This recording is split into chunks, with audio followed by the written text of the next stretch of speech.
ఇంగ్లీష్లో చాలామంది చేసే ఒక కామన్ మిస్టేక్ గురించి ఇప్పుడు చూద్దాం.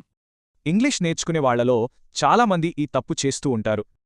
ఐ డిడెంట్ వెంట్ అనేది తప్పు. కరెక్ట్ ఏంటంటే ఐ డింట్ గో. దీనికొక సింపుల్ రూల్ ఉందండి. అదేంటంటే ఎప్పుడు డిడ్ తర్వాత వర్బ్ బేస్ ఫామ్ రావాలి. అసలు ఈ డిడ్ ఏంటి? ఇది ఒక పాస్ట్ టెన్స్ హెల్పింగ్ వర్బ్ అంతే.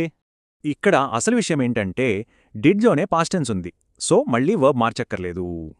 లాజిక్ చాలా సింపుల్. పాస్ట్ టెన్స్ కోసం డిడ్ వాడతాం, తర్వాత వర్బ్ బేస్ ఫామ్లోనే ఉంటుంది.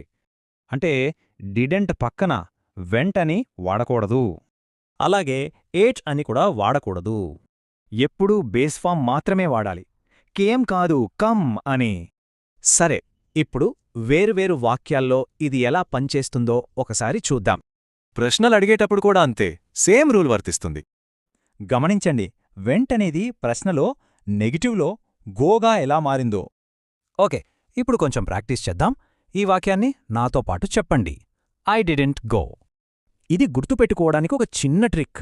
డిడ్ ఉందంటే పాస్ట్ టెన్స్ ఆల్రెడీ ఉన్నట్టే. అంతే, ఈ ఒక్క చిన్న రూల్ మీ డైలీ ఇంగ్లీష్ సంభాషణను సరిచేస్తుంది.